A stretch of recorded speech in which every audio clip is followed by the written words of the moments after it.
black storm coming. See the lightning strike. Black people rising.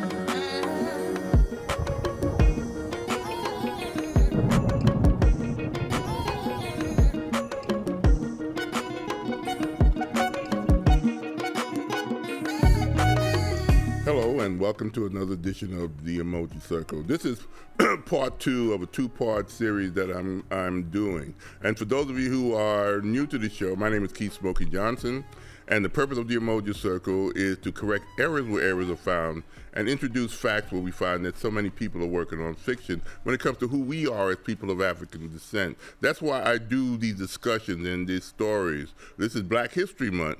And one of the purpose of Black History Month, according to Marcus, to Carter G. Woodson, is that he wanted people to know throughout the year to study their history because he thought it was important for the psychology of the people, because the psychology of the people come from their knowledge of history. And no people can nobody in the world can function normally without knowing who I am, where I come from, and what is my purpose. And that was denied to us as people of African descent. And Carter G. Woodson, the second person to get a doctorate degree at Harvard. But by the way, he said that it took him another 25 or 26 years to get rid of all that indoctrinating stuff that was supposed to be educating him as a black person. And that ties into, and he said that, you use Black History Week at the time or month to show what you learn throughout the rest of the year. And that's one of the reasons I do the show. And this book here, The Destruction of Black Civilization by this man, Dr. Chancellor Williams, is what I introduced in the first show. He has another book that is the rebirth of the African civilization. He was born in December 22nd, 1898. He had his master's degree at Howard University and his bachelor's degree at Howard University, and his doctorate he got from the University, the American University, all in Washington, D.C. He was also a professor there at Howard University for 29 years. He studied at Oxford, the University of London, the University of Chicago, which was one of the preeminent university for the study of ancient Egyptian information. They're called the Oriental Institute, and the University of Ghana, among a couple of other places too. So this is a brilliant man, but not too many people know about Dr. Chancellor Williams.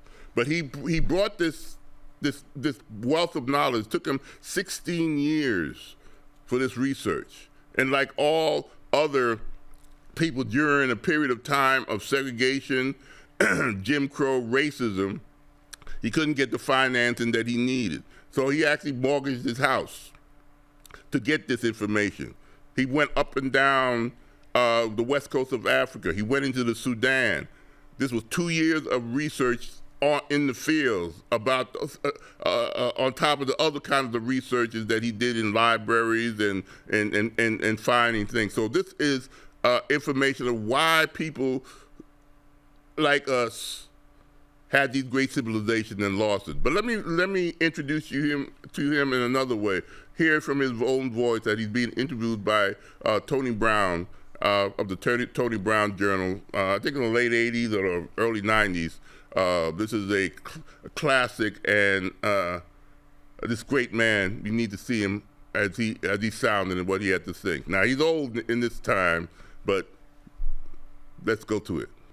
What were some of the specific African cultures, civilizations? These civilizations, I refer to them, of course, generally as the great kingdoms and the great or the empires that existed all over the continent of Africa. To the south, perhaps the greatest, at least one of the greatest, was the empire of Monomotapa, of which the present Zimbabwe is a part of what was once a much larger empire. And then, of course, those empires of Mali and of Ghana, ancient Ghana, and it was Shanghai, and it was the Marsi states, and so on. Yet many of these countries had started in a period long before Christ was born. Ghana, for example, had for over 400 kings listed before Christ was born. So that these were ancient empires. The most important thing here, though, to note about these empires and our last name is that all the people in America, all the blacks or Africans in America, came from this area of great nations, of a great educational system, where the greatest university of the time in which these slaves were being brought to America still was flourishing in its glory. That is, of course, the University of Sankor.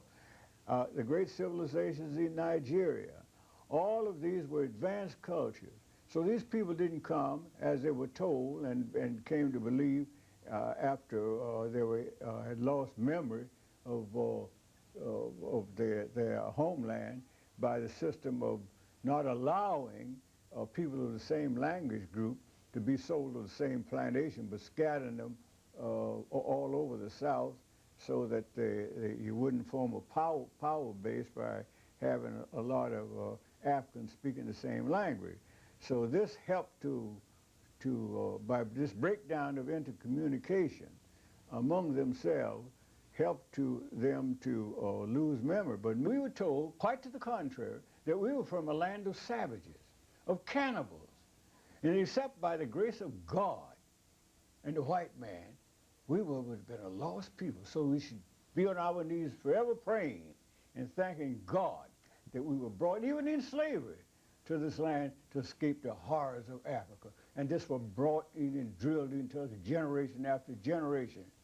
Until even today, after we're going through from the kindergarten through graduate school, the majority of blacks today reject the idea of being called an Afro-American. Dr. Williams, if all of the things you say are true, if Africans had such advanced civilizations, hundreds of kings and one African kings in one kingdom before Jesus Christ was born, how did Africans worldwide and Afro-Americans get in the shape they're in? How did these great kingdoms, this great civilization, fall to civilizations that didn't come along until thousands of years after theirs were already established? Well, it wasn't done overnight. Their great empires were built through their industry, through their enterprising, through their industry in so many fields. The whole societies, as I point out in the book, in practically all of them, were organized in lodges. This is where the organization of workers, but they regard themselves as craftsmen. And each working group, whether it's building boats, or whether they were stone masons or brick masons, or whether they were carpenters or whatnot, each craft was organized into a lodge. In fact, the educational system was similarly organized on a basis of 3 levels.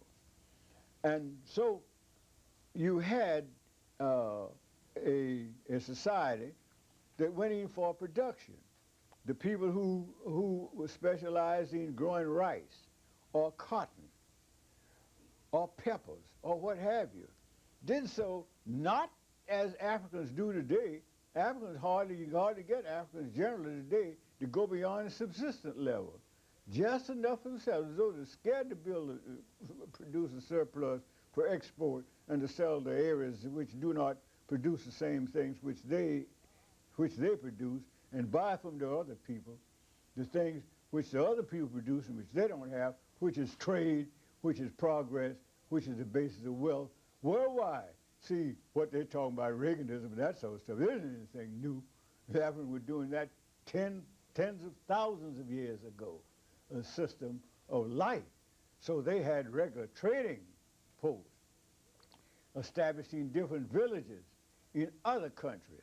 They had trading routes that crossed the Sahara into other lands with merchandise, camels loaded with merchandise of spices, whatever the people produce. They were an industrious people. And they sold, and they would import as well as export. And this is what made them great. I try to emphasize that when you talk about the great African empires, they didn't just become great overnight, just great. No, they became great by doing specific things. They were great people. They were an industrious people. They were builders. They were producers. The whole nation was fired to produce, and they were rewarded for their work. And so they built cities and so forth and so forth. And so this is why you had this great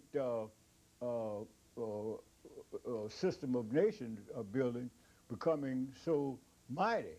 Now, why did they fall? They fell when this began to decline internally, and when the external forces, over centuries of effort, finally gained the day. These nations had strict laws barring foreigners from coming to the interior. Then the same system of gradually settling around the borders, that is foreign traders, and supposed to be traders, but most of them were geographers and others representing foreign, would establish little trading posts, just ask for permission to establish trading posts on the border. We don't want to come in, we don't come in your country, we just want to do business with you. We want to sell you what we have, we want to buy some of what you have. Well, the Africans were great traders, always great traders. So that was one of the weaknesses. They allowed them to settle along the borders, for one thing. The second thing that happened, and this went on, as I point out in the destruction, for several thousand years before the certain countries were finally taken. And when they were taken, like Egypt, look how many times Egypt was taken and retaken. You say blacks gave up Egypt. Are you saying the Egyptians were black? Of course the Egyptians were black. The name comes from the name itself, has an origin in the name of a black king. So that it became, the Egyptians were black until it became otherwise. They're not black today, and they're just like those who occupy the northern part of the Sudan are not black today. They are partly Arab, mostly Arab, and some of them are mixed, the Afro-Arabs you might call them. You spend quite a bit of time in your book describing the ancient civilization of Ethiopia. What is it you find important about that civilization? Well, the ancient civilization of Ethiopia was the civilization of what we're now talking about when we talk about that whole stretch of land from the Mediterranean to the source of the Nile, which was ancient Ethiopia. So Egypt was nothing but what we call Egypt now, which was Chem before the name was changed, was nothing but a northern province of the Ethiopian Empire. You have a chapter here, Ethiopia's oldest daughter, Egypt. And I'd like to read you a statement you made and get you to comment on it. You say, the melting pot of the races began around the northern perimeter. The end result was always the same. The blacks were pushed to the bottom of the social, economical, and political ladder, whenever and wherever the Asians and their mulatto offsprings gained control. Why is that? Why with this advanced African civilization, when they interfaced with members of other groups, why did the members of that civilization always end up on the bottom of the ladder? We have always been, as I repeatedly point out, the race of brotherhood seekers. We have been the one who forever have carried on the drive for brotherhood with other people. They have never sought brotherhood with us, never, except for expediency, where they saw an opportunity to play the role of big brother for a while they gain effective control. Now, they're cunning, you see. They study us, and they know this. They have certain basic advantages. They can easily win our confidence, first of all, because Africa, the whole continent of Africa, was known as the land of the religious people. We were always, we didn't start all this religion in America, you know, being more religious than the whites. No, this is an African characteristic. We were known from ancient times as the land of the spiritual people, the land of the gods, because we were so religious. The blameless people, Homeless wrote, we were so religious. So this must be kept in mind in this general appraisal. How significant was the oral historian in the reconstruction of African history? Well, the oral historian is indispensable if you're going to make a comparative study of history, in which you're going to compare what had been written, and since it's always written by foreigners, with what the Africans themselves had written, and the records of their mind, and the records of their mind turned out to be as accurate and as unerring in many respects as what is written in books. Welcome back. That's one of the great influences of our age, along with Dr. Henry Clark, Dr. G.M. James, Dr. Joseph Ben Yakinen, all these great elders who dedicated their lives throughout the 20th century to get the information that is still out there.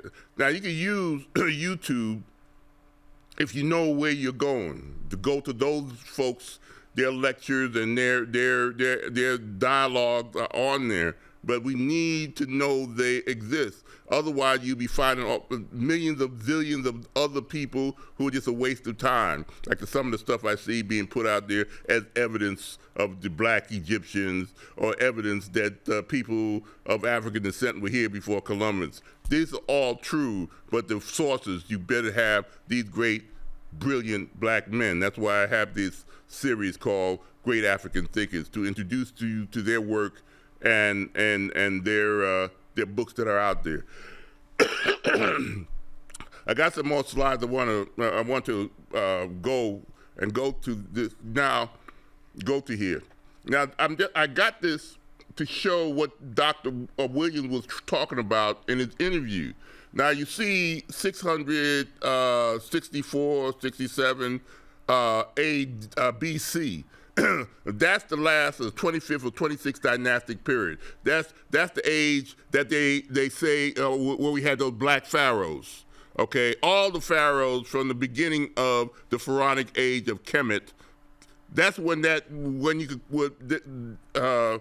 place we call Egypt was known as Kemet, because that's where they control the politics and the laws, but their customs and their culture still existed another 1,000 years. But look underneath that, okay? Dynasty 27, you got the Persians. Those are white Europeans. And everybody after those people, going on down to Cleopatra at the bottom there, they were foreigners. They are not the pyramid builders. They are not the one, but that's what the racists in the 1700s and the 1800s who tried to tell you that that's who the Egyptians were in their racist putting together the educational system of the 1700s and the 1800s in the colleges that were formed, like Brown University or Williams and Mary or Yale or Harvard. those professors, or the Gutenberg in Germany, would tell you classically, and that's the foundation of what you get today, that these pharaohs were white and all that, but they were invaders. There's another list that comes down that shows from the Romans all the way down to 1981. All these were invaders.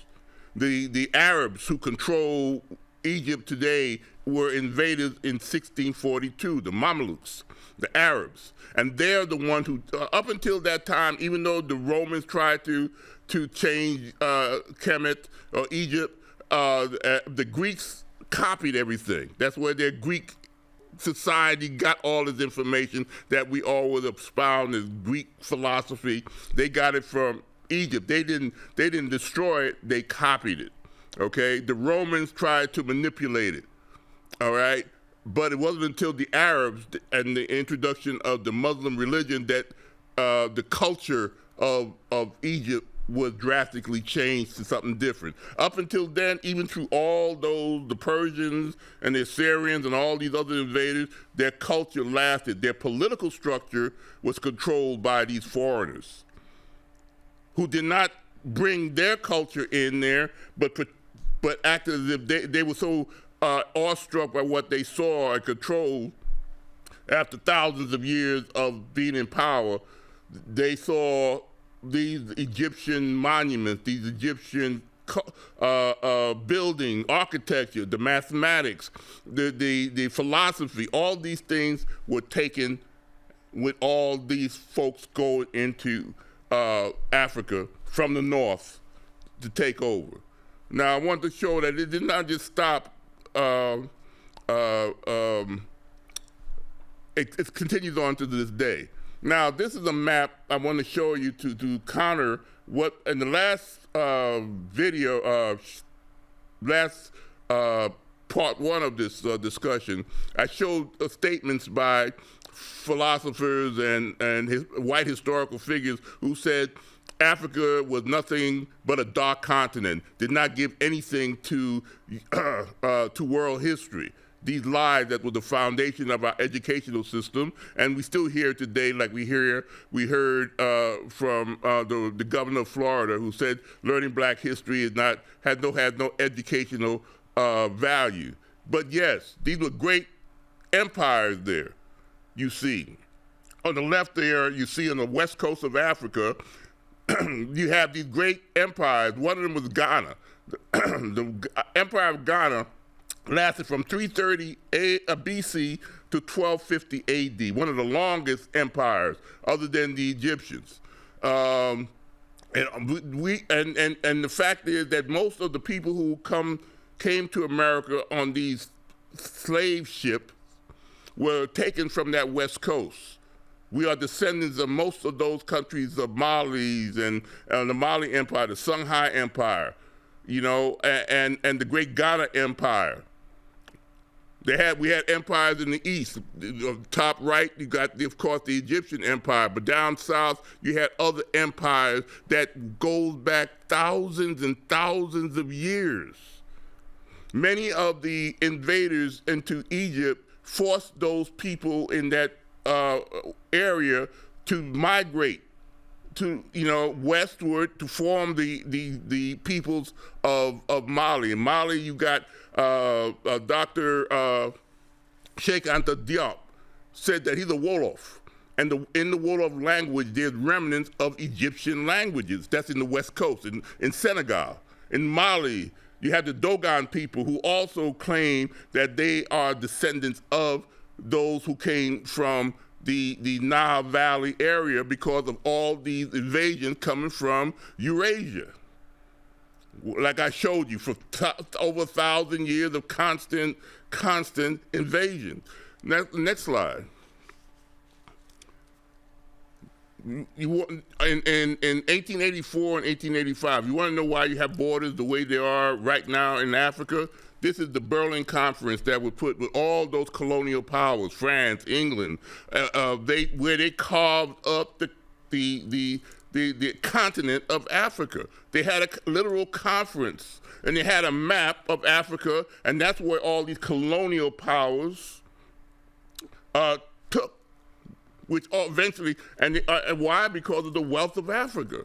That's why all those invaders from the Persian came into Africa. That's why Alexander the Great, so-called Great, came into Africa and controlled it. That Cleopatra, the descendant of the Greeks. She's not of African descent. She's not the descendant of the ancient pyramid builders. She's the descendant of a general who came in with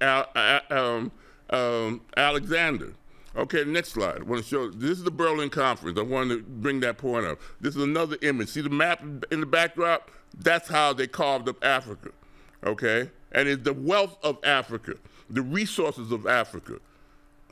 You know, that's how the Boers had South Africa. And every time an invader came, they would subjugate the people that look like us. Because their philosophy, and one of the things that Chancellor Williams said is that there were two different ways of thinking. From the northern type of hemisphere, where you feared strangers, you attacked strangers, you hoard what you have, and then in the southern part of the world, where Africa was, and its ancient philosophies and development, is where you welcome strangers. And he said that was one of the critical problems. We welcome these folks. We might not let them in, but we allow them to do trade, because we were trading. We, like you said, we had trade. We did businesses with the Arabs, with the Persians, with the Greeks. We did that. But what did they do? They turned around and took control politically, destroyed us politically. And it was that critique he's saying in this book that he goes through diligently to show you there's a reason why we were at a point in the 1400s and the 1500s where we were easily taken, because those great empires were falling apart. What happened when the great Soviet Union fell apart in the 90s? You had all these wars and problems in Bosnia and Serbia where, you know, Clinton had to send in help to store all the troubles. Well, the same thing was going on at the exact time enslavement was started. Those prisoners of war were given over. A totally different concept that the Africans had, because when you were a prisoner of war or something lost, you became part of the tribe. You would not be thought of as chattel or property. You weren't lifelong in those positions. So when you hear people say, well, they did slavery in Africa too, totally different world than what was created during the 14th, 15th, and 1600s. Understand this truth, okay? And our blood and sweat created this Western world from that. Next one. Let's go on. That's more of the Berlin Conference. Before, let's leave that there for a little bit. I want to read this of another great scholar, who emphasized why history is important. Why I, here at the Umoja Circle, emphasize history. We got to understand where we came from, why things are done today, why is that light showing you problems. If you don't understand the precedent that brought it here, you will not understand what needs to be done. And this is one famous quote that I want to end this segment on.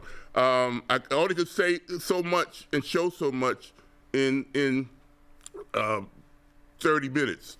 History is a clock that a people use to tell their political and cultural time of day. It is a compass that a people use to find themselves on the map of human geography. The role of history is to tell a people what they have been and where they have been, what they are and where they are. Yet, the most important role that history plays is that it has the function of telling the people where they still must go and what they still must be. John Henry Clark. That's why we do Black History Month. It's not something, gee, was true. It's the psychology of the people is gathered through their unique history. And if you're giving the history of another group and denying your historical truth that we were not mindless savages, and that's not the reason you enslaved us. You enslaved us for our wealth. So until next time, peace, Hotep, bye-bye.